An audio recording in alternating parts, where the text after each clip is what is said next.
We can reveal disturbing claims tonight that the use of outdated teaching methods is being linked to a crisis of illiteracy among young children in Wales. Growing numbers of children are arriving at secondary school barely able to read. Now, for decades, reading levels in Wales have been far lower than the rest of the UK and indeed the international average. But in the most recent international reading tests taken 2 years ago, Welsh children plummeted to their worst ever score. The school's watchdog previously warned that a fifth of Welsh children are leaving primary school functionally illiterate. Well, now ITV News has discovered that many Welsh schools are encouraged to use teaching methods that some claim are not just outdated, but actually damaging. Well, that got our attention, and perhaps not for the obvious reason. The Welsh slide in the international PISA results has been going on for a while now, and lots of people embedded in the education world have been sounding notes of alarm for some time, some of them on this very podcast, about issues ranging from literacy to equity to the level of support for teachers to realise Wales's radical education reforms, which have now been going on for a decade. So in that respect, perhaps this wasn't such a huge surprise. For me, hearing an aspect of the Welsh education system being given an in-depth investigation by a mainstream media organisation, this was ITV Wales, was perhaps an even bigger story. There's been plenty of news about in the last 15 years or so: financial mayhem, geopolitical upheavals, the seemingly endless psychodramas of the previous Westminster government, COVID. But even so, leaving aside a brief period a year ago when the UK schools were actually threatening to fall down on their pupils, it's always been a surprise to me to see education so rarely in the news in any meaningful sense. The Welsh education reforms have ground on almost unnoticed for years. Curriculum documents drafted, redrafted and published, new GCSEs consulted on and written, the 2008 national curriculum quietly fading away, and all of it accompanied by nothing more than a few ritual potshots at education standards under Welsh Labour by the obviously outgoing Conservative government in Westminster. So, it must be going okay, right? Well, maybe.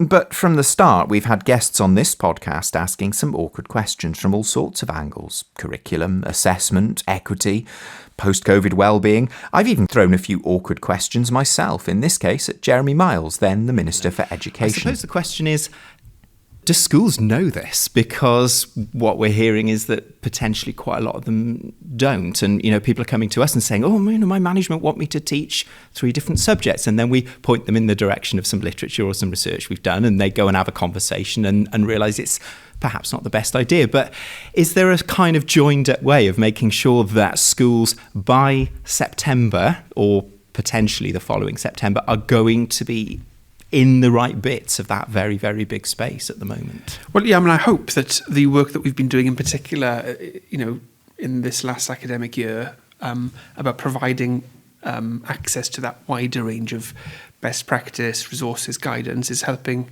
schools on that journey. But, just as curriculum design is a process of iteration, so is governing. So I'm very happy to respond to, individual suggestions from schools or practitioners about how we can continue to improve and refine. And it's really important, I think, to embed that culture of continuous learning for all of us, actually, and continuous design and development. So, very happy to think about what more we can do in that space, of course.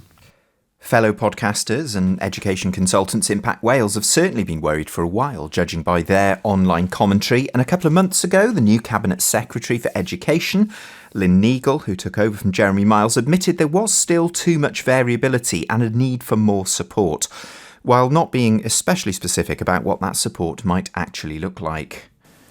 I've spoken before about my commitment to literacy and numeracy. These are fundamental gateways to learning alongside digital competence and are mandatory cross-curricular skills. A school's curriculum is at its best when it allows learners to use, develop and hone these skills, transferring and using them in new, meaningful contexts. This is key to raising standards. So secondly, we will focus on developing these skills. We will work with partners to develop intensive, nationally available collaborative support to help embed literacy and numeracy across all areas of the curriculum for Wales.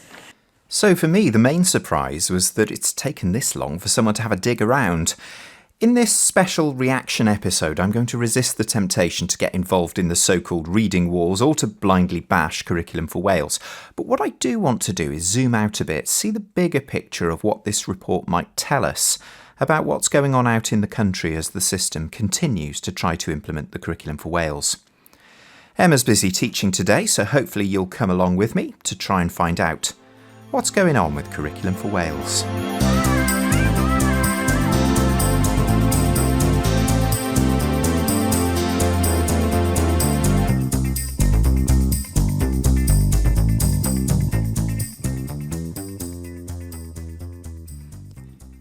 Before we look at the big picture, for anyone who missed the report on ITV Wales, let's see what's being said specifically about why so many pupils in Wales seem to be struggling so much with their reading. In Merthyr Tydfil, this nursery class is learning sounds and blending them together to make complete words. This is known as phonics. Harper, can you say the sound? Decades ago, reading scientists discovered this was the most effective way of teaching very young children how to read. It's particularly effective for disadvantaged pupils. Swing. But this school is one of a tiny minority in Wales who teach this way. Most use another approach alongside phonics, with kids encouraged to also use pictures and context when they get stuck. The problem is, decades ago scientists concluded this teaching method was not only ineffective, but damaging. It confuses young children, making it more difficult for them to learn to read. It even has the effect of cancelling out the benefits of phonics. We've analysed dozens and dozens of these primary school inspection reports and found that not only are these flawed methods still in use in Wales, they're commonplace. In more than 100 of these recent reports, schools are actually being praised for using these outdated techniques by inspectors. Since abolishing queuing, reading levels in England and around the world have risen considerably. According to reading experts, the situation in Wales is down to the government and not the fault of teachers who don't know their methods are wrong. I was really taken in the report that a parent reported being told, oh, just get her to read more, it'll just click eventually. The reporter was talking to a pupil aged 11 who has a reading age of 4. And that sort of hit and hope, it'll be okay, it'll be fine, really reminded me of the conversation we had with Jess Dainham a couple of years ago, in which she really sort of suggested that hoping for the best is not enough if you're working in a disadvantaged community. I was also really taken by that in relation to some of what Lucy Crehan's told us, that just opening things up and assuming that everything's going to turn out fine doesn't always turn out for the best in terms of coherence. I can see that there might be somebody with a big phonics kind of banner grinding an axe very clearly here. I can also see that it could get unpleasant very quickly. So what I wanted to do was speak to somebody who might be able to talk me through this in a reasonably nuanced way. I was intrigued to see a name I recognised in the text version of the ITV Wales report, Gareth Rein, head teacher of St Peter's Roman Catholic Primary School in Cardiff, and obviously a friend of the podcast. We've interviewed him around a year ago. He's been on our panel discussions as well. I was reminded of a comment he made when we came live from Research Ed not so very long ago. It's a travesty that the new curriculum didn't focus on the science of reading. It's the biggest mistake in the whole curriculum. Having children going up to secondary school with reading ages of 6 is absolutely appalling. It's a national scandal. So the best thing that we could possibly do is know that there's a huge amount of research out there about how to teach reading, and use that research to teach reading as in the best possible way across our system. That was Gareth at Research Ed 2023 speaking to us in our panel Q&A. And I've never forgotten that moment. I've filed it away for future reference, and it would appear that this is the moment to have a chat about it. So, having sent a late night email to Gareth, he very kindly invited me back to his school. This is Newport Road in Cardiff. For anyone who doesn't know their Cardiff geography, it's one of the big main roads that leads out of the city, out to the east to Rumney, Llanrumney, St Mellons and on to Newport. We're about a mile out of the city here and right by St Peter's Roman Catholic Primary School, which sits right on the road and next door to a petrol station. We'll be entering down a very nice lane with some really big and posh kind of Victorian villas, but that really only tells part of the story, because The school, obviously, is a faith school, draws from quite a wide geographical area, but also those Victorian villas are not the only story. There's plenty of housing association flats, there's plenty of small terraces, there's all kinds of housing. It's a very multicultural area, there's young families, there's a real wide range of people. And on the other side of Newport Road, the Cardiff area of Adamsdown is probably slightly more deprived than the area of Roath, which is on the side that I'm on now. So this is exactly the sort of place where we could really dig into some of the questions about whether strategies are working equally well for everyone, or whether there's a gap opening up between what you might call the haves and the have-nots. So it's off down to go and get myself buzzed in at the gate. How can I help? Oh, hello, it's Tom Breeze from Cardiff Met here for a meeting with Gareth Rein. Come on through. Thank you. Well, Gareth, we're back in your office. It's been a year and a bit, I think. Nice to be back. You're very welcome. Thank you for coming. Well, it's lovely to pop round the corner, and you have very kindly offered to unpack some of the things that have come up in this really interesting report in the last day or so in Wales about reading. And I suppose for the benefit of those listeners, which to some extent includes me actually, who are not specialists in reading and primary reading in particular, there's a lot of talk about phonics here. And it might be good, because the report only had 4 minutes to do the whole report, to just take a bit of time to explain to me, what is this phonics thing that they keep talking about? Well, what's really interesting is that phonics is a body of knowledge. So it's not a pedagogy, it's a body of knowledge that we have in our teaching profession. And there are actually different types of phonics. So this report is referring to a type of phonics called SSP, systematic synthetic phonics. And that's where the huge body of evidence exists that this is an effective way to teach. So systematic synthetic phonics, as the name suggests, is a systematic way of teaching phonics, which is in the curriculum for Wales. It does say your teaching of reading should be systematic and that there should be phonics that is systematic, but it's the synthetic part that I think that the report was referring to. And so this is a way of teaching the sounds of the language represented on the page in a very systematic way, so that a learner will go through the grapheme, the representation on the page, matching the sound that their mouth makes and that is audible to us. And there is a complicated system within English where there are around 44 sounds. And so the representation of that through our 26 letters needs a system, and it needs direct teaching. And that's what SSP offers us. Direct teaching of that system over a period of time, ideally until there is mastery, so that children are able to read, decode the words on the page most of the time. And by most of the time, I mean nearly all of the time. Because you'll always get opponents who will say there are some words that are hard to break down by looking at the sounds and breaking it up into its parts, segmenting and putting back together, blending. However, the huge majority of words are fully decodable. And the better the learner knows the system, the better they are able to read what's in front of them.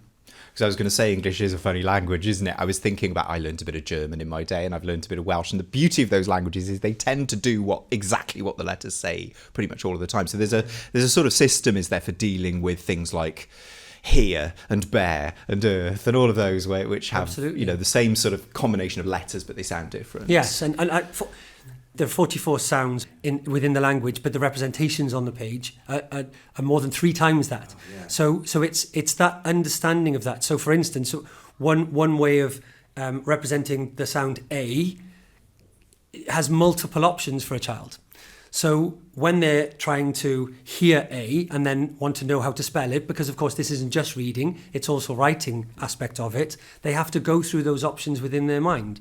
And they have to know there are many ways that I could represent this on the page. And then equally, when they look at the letters or combination of letters, they then might think, well, how does it sound in this word? How does it sound this time?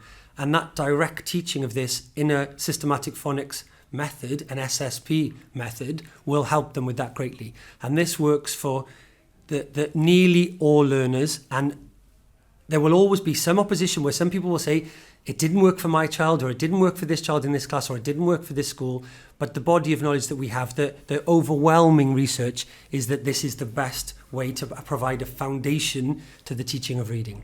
And that's how I've had it described to me back in Cardiff Met, is this idea that it provides this really solid floor underneath learners. It's a thing they can fall back on. It's almost like a backup. It means that everybody's going to start from somewhere.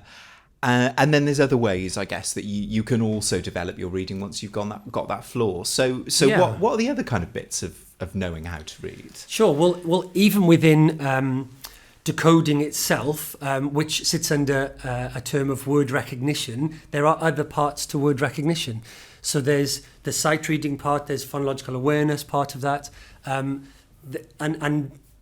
beyond that, then, once a child has reached a very, very high ability of decoding, then we have the language comprehension parts of reading, and this is where there are even more parts to the recipe here now. So one of the huge roles within comprehension is background knowledge.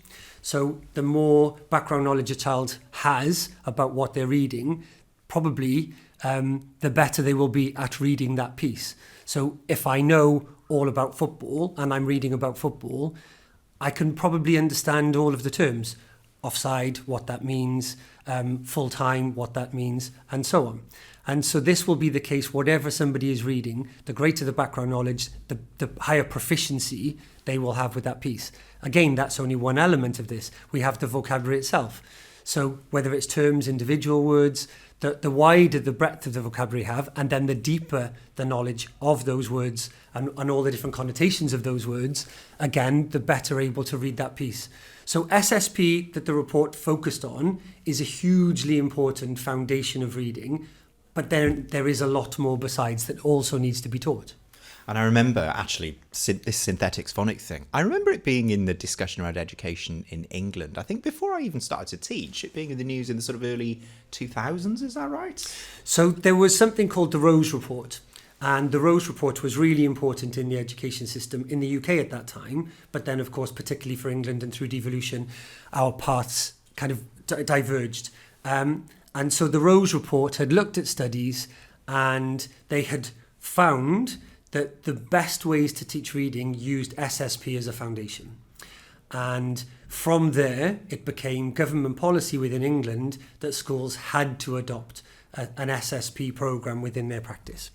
And so that's mandated by the English government by the UK government for England. What's happened since is that other countries have looked at the Rose Report and other reports like it, and they have gone directly to the research that informed the Rose Reports and many other research papers created since that time, and they have come up with similar findings. That there are many aspects to teaching, but if you use SSP as your foundation, then you're making a very, very good start. And last time I was here chatting to you, I remember you took us on a tour around the school and you were talking about the post-COVID hangover, as it were. And you were saying how complex some of the issues were that some of the pupils had that were coming in new into reception. They'd had a really awful time in lockdown. And it really chimes with me then that you're talking about the importance of having background knowledge or background context to draw on when you're trying to read. And I'm thinking, well, if we've got more pupils with a sort of post-COVID hangover, that means maybe they haven't got that because of the circumstances in which they found themselves. Does that even make that flaw even more important right now? I don't have any evidence to say that that's the case. I would suggest that it might be an issue for children who particularly maybe were in year one around that time, maybe even more so than reception, but also reception. And lots of children had actually a wonderful experience with their families during COVID, where they were cared for very well, and some were even kind of taught more formally with some of these things. But lots of children weren't exposed to this sort of knowledge. Parents might have wanted to, but didn't have the expertise to be able to share this sort of knowledge.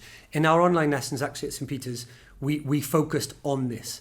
So we had relatively short lessons for our 4, 5 and 6-year-olds online, but the focus was on this, was on learning their sounds, learning the visual representations, the graphemes and so on, so that when they came back to us, they would be able to have something of a foundation. So I don't have the evidence to say that there is a COVID hangover in that way, but certainly all schools will have had to make up for lost time with their 4, 5 and 6-year-olds who experienced those lockdowns. So it might mean that the children in year 3 and in year 4, for instance, now within our Welsh system, might not have had those foundations that they would have had without COVID. So we should still be making sure that there aren't gaps. But of course, I would say that all the way through to year 4 and beyond anyway. I was reading something quite interesting about the decline in pupils reading for fun, for the fun of it, motivated to read just for pleasure. And I was thinking, well, I suppose one obvious answer to that is if they can't read, they're not going to read for pleasure because they're going to find it pretty unpleasurable. How do you strike a balance in limited curriculum time between providing the floor but also making sure that there's a sort of on-ramp to pleasurable reading as well? Sure. What you just said, I absolutely would agree that if they don't have this foundation, if they aren't able to decode to a high level in the first place, they're much less likely to enjoy reading. So with all fields, really, we often want to do what we are good at. So whether that's sports, music, art, drama, whatever it might be, we're more likely to do it if we're good at it. But then there will be children who are really good at reading who are not choosing to read for pleasure. Or perhaps when we say this, we sometimes mean they're not choosing to read fiction for pleasure. So if I think of my 2 sons, for instance, both loved reading when they were young. They were both very, very good at reading, but now they almost never read any fiction. But they do read a lot of non-fiction, the both of them. And then there'll be people who don't do much reading outside of what's on their phones or their iPads or their laptops.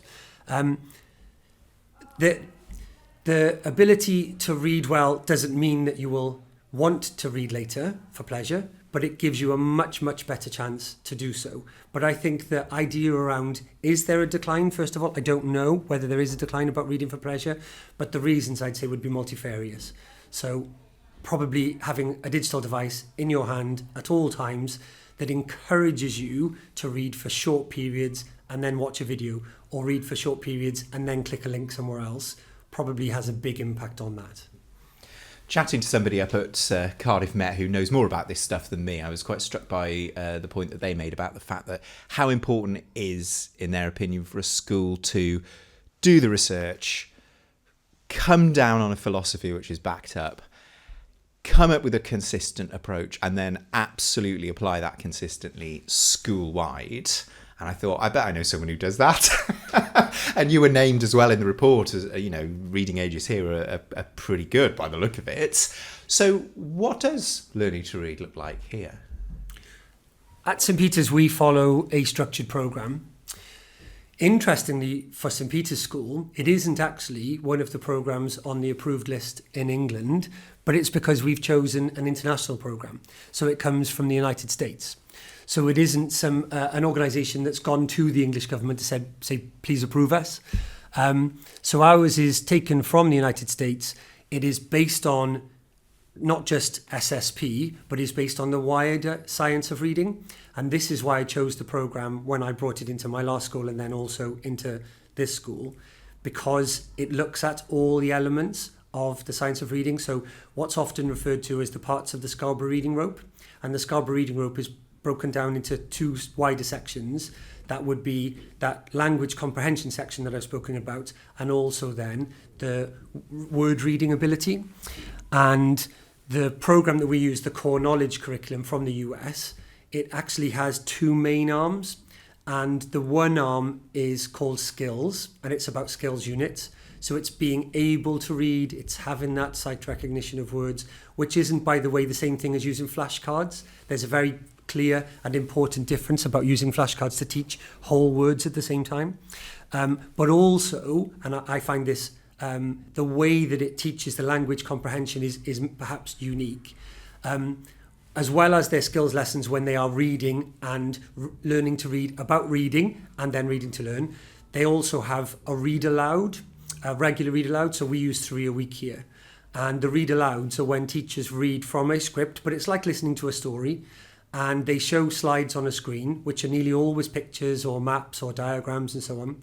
And the children will listen, and they are taught to listen. So we have like a pedagogy of oracy that includes a huge part of listening here. and then they break down the vocabulary before the read aloud. So they say, in this read aloud, you're going to come across these words. This is what the words mean. And then they'll have a discussion about those key vocabulary terms. Then they have the read aloud, which could be around 10 minutes for a younger child, anywhere up to maybe 20 minutes for a year 4 child. And they have this huge build-up of vocabulary and background knowledge, so that they're building their schema all of the time, and it's interlinked. So what they study in reception might get built upon in year 1, and then that's built upon in year 3, and then again in year 5, so that they're developing their schema about science, about history, about geography, about the world around us and social studies. And that's, in my opinion, as important as the phonics that is also taught in this programme. So the children are getting all aspects of that reading rope. There is a pedagogy of each of those aspects. So the teachers know the programme really well. The handbooks for the programme are very, very helpful to the teachers, and then they're able to adapt and amend as necessary for the pupils in front of them. But it is why we end up with very high reading levels by the time children leave us in year 6. This report that came out was a real sort of bombshell landing on my eyes, I guess, when I turned on my screen the other day. A child with a reading age of 4 who's now 11. I mean, obviously that was a shocking case which kind of dragged the report right into the sort of front of everyone's attention. But you've previously talked about children with reading ages of 6 going into secondary school. I mean, what was your reaction when you saw it come out? I know you don't want to kind of, hit the roof and lay waste to everything, and it wouldn't be a good thing to do. But what do you think about it? So I thought that the reporter, Rhys Williams, had done a great job, and he clearly has put a lot of time and effort into researching this area and this story, because it came across so well in the delivery, but also in the content. Rhys clearly has learned to understand the story here that he is telling. So I thought that I was impressed with the storytelling itself. In terms of the actual topic, there have been many of us within Welsh education that have been asking for reviews of how we teach reading, something akin to maybe the Rose Report that took place in England, or even something smaller that just looked at those other international reports. Maybe don't do the whole thing from scratch, as those reports did, but just look at what New Zealand have just found recently. They've done something similar now, where they've now said that the ways of teaching reading based on the science and the research are now law in the country. So they've just done that in this summer. Many states within Australia have done that. Mississippi has done that, and it's often known as the Mississippi Miracle because they've made such great strides in that state. So I think what Rhys was doing was bringing to the attention of the wider public something that lots of us within the education system have been talking about and thinking about and even calling for a long time. And that's to look at what we're doing, think about how we're doing it, look at the good practice that exists, and then maybe share that good practice wider within the system. And it's almost sad to kind of say that it was almost a surprise just to see such an in-depth story about education full stop, really, because it's just not been part of the news sort of discourse for 10 years or more. So it was just a surprise to see it, really. The BBC did a similar story, but not on the same scale as Rhys's report in the summer. So they talked about these very same issues, in fact, and then that was on both the TV and the radio, and in fact there was a piece online about it. So it's interesting that the two major news agencies that we have now in Wales are looking at this issue. And I am sure that the government is already undertaking reviews of how we teach and what we teach within Curriculum for Wales, because any responsible government is always looking at and reviewing what we do and thinking about ways to improve. So there is a new numeracy plan, there's a new literacy plan, and I really hope and would urge ministers to look at making SSP a foundational part of any new literacy plan, so that we don't just say that we have to have systematic phonics within Curriculum for Wales, but that we have to have systematic synthetic phonics as the foundation. But then also those other elements of the science of reading that I talked about too, they should be there, and it should be incumbent upon schools to not just do the research themselves, but also to be guided towards that great research, to be able to take on programmes that we know will work. And just finally, to broaden it out a bit, because obviously this is not my area of specialism, but I felt a lot of connections with other conversations I've had. I was thinking about the conversation I had with Jess Dainham, who's a history specialist who works in what she calls a working class area of South West Wales.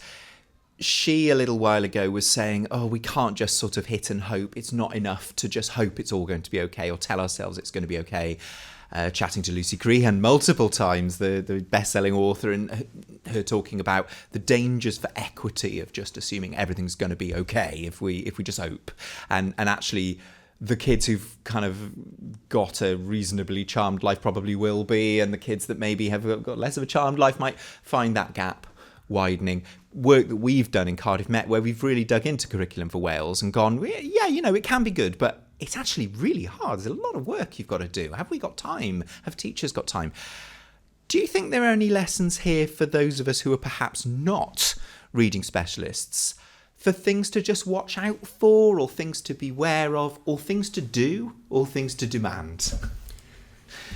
There are different aspects, of course, to teaching, how we teach, what we teach, and so on. So whatever our discipline, whatever our field, there is pedagogical knowledge that the specialists within maybe a secondary sector should have, within further education and higher education should have and need to have.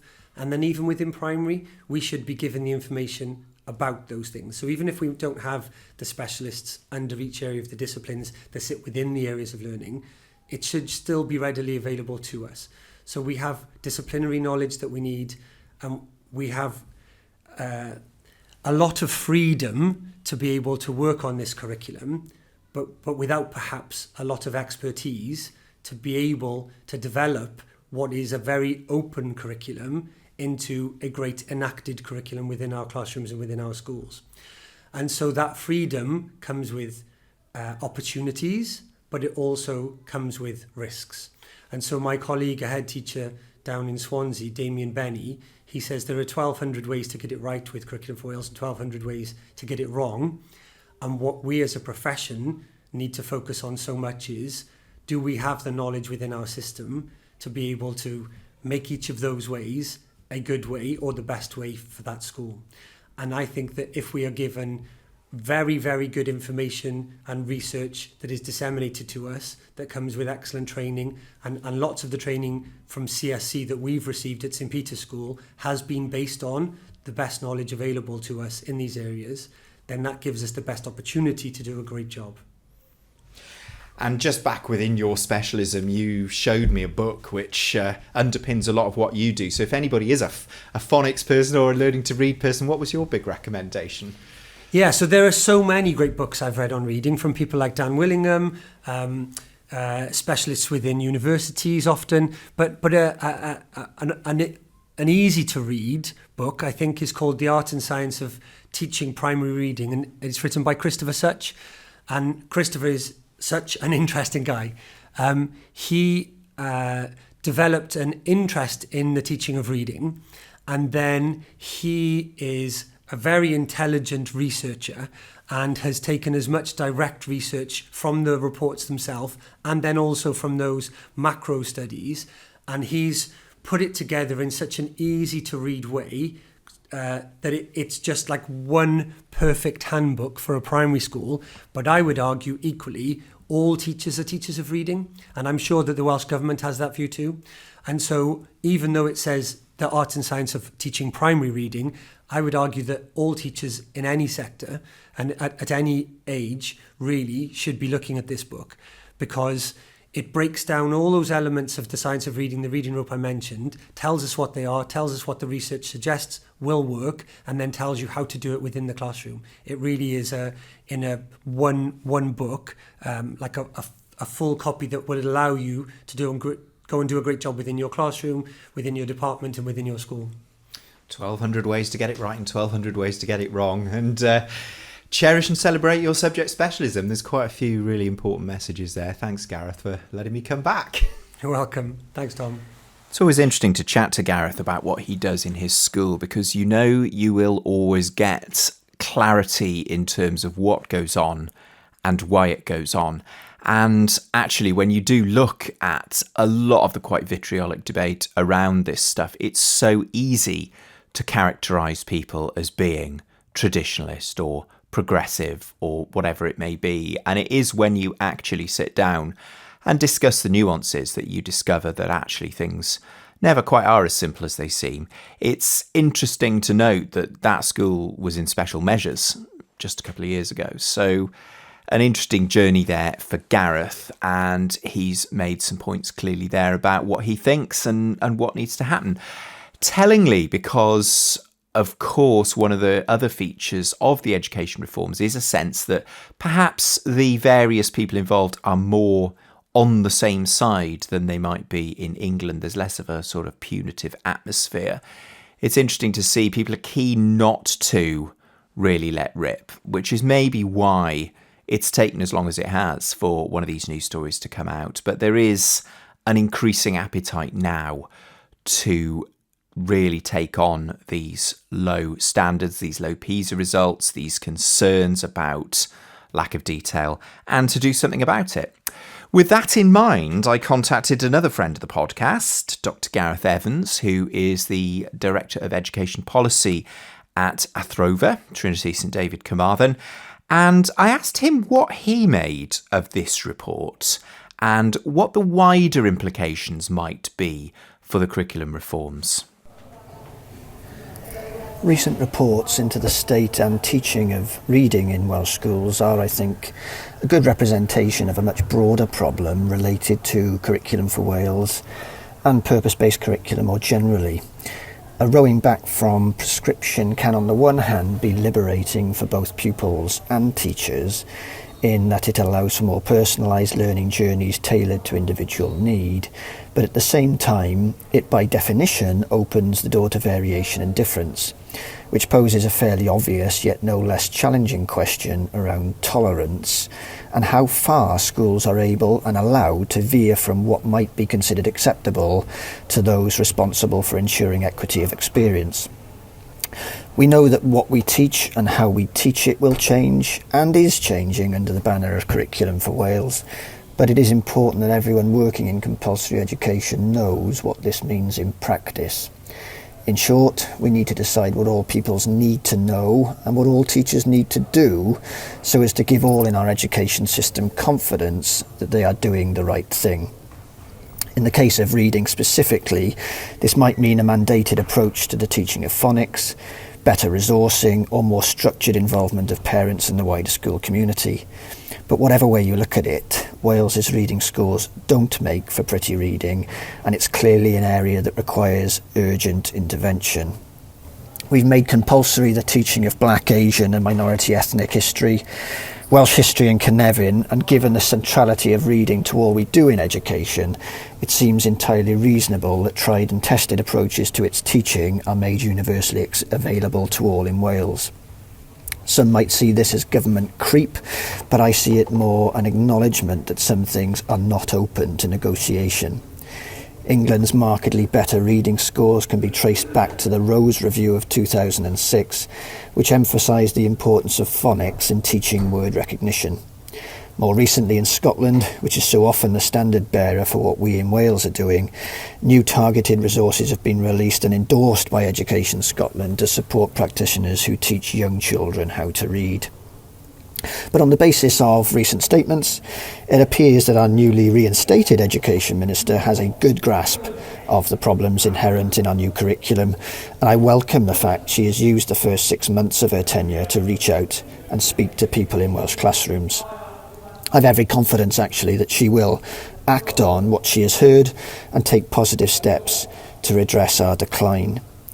Constructive challenge makes for better policy, and it's good to see the Welsh media and others taking interest in educational matters, but it's important that key policy decisions are made based on a robust and reliable evidence base, taking into consideration the full range of views. I'm no reading specialist, but I would think it'd be useful to get a more comprehensive picture of existing practice in relation to early reading in Wales, so as to look at reading, writing and language acquisition in the round. The Rose Review was a catalyst for change in England. It would make sense, I think, to consider a similar approach here in Wales. And Gareth finished off by summing up really what most, if not all, of the teaching profession are probably crying out for now, what they've been promised for quite some time and what will hopefully be coming down the road sooner rather than very much later. For me, this is about setting parameters and making clear expectations, not for the purpose of accountability, but for the sake of teachers who, entirely understandably, need reassurance that in transitioning from old ways of working to new, they won't be scolded for getting the curriculum wrong. Providing more clarity will give teachers greater confidence in what they're doing and help smoothen their own development as reflective, research-engaged curriculum designers. Well, here's hoping that both Gareths will be heartened by this passage from Lynn Neagle's statement back in the summer, in which she gave an update on Curriculum for Wales and promised the following. We will provide clear national principles about teaching and learning in literacy, numeracy and digital competence, being clear about the building blocks for stronger learning and the high quality resources that support this. This must follow the evidence. On literacy, for example, that means a clear recognition of the critical importance of phonics, as well as the other essential building blocks of reading. I suppose the only thing that worries me slightly is that Jeremy Miles said similar things about professional learning entitlements in February 2022, and we haven't seen much of that yet. So it definitely feels overdue for some of this stuff to actually see the light of day. And who will be providing those professional learning entitlements and resources is still open to question. But that's a question for another day, I think. Thanks for listening to this quick reaction episode, which we turned round in just one day. Hopefully you found it useful to dig into some of the issues, some of the specifics, but also perhaps some of the wider implications for what this might mean for the ongoing process of education reform here in Wales. Thanks to everyone who supported the creation of this episode today. Rhys Williams at ITN, who gave me permission to use some of the clips from his report. Thanks also to Gareth Rein, head teacher at St Peter's Roman Catholic Primary School in Cardiff, and Dr. Gareth Evans, Director of Education Policy at Athrova Trinity St David Carmarthen. I think we will be talking about this again and all the various topics connected to it very soon. But for now, thanks for listening and have a very good weekend. Bye for now.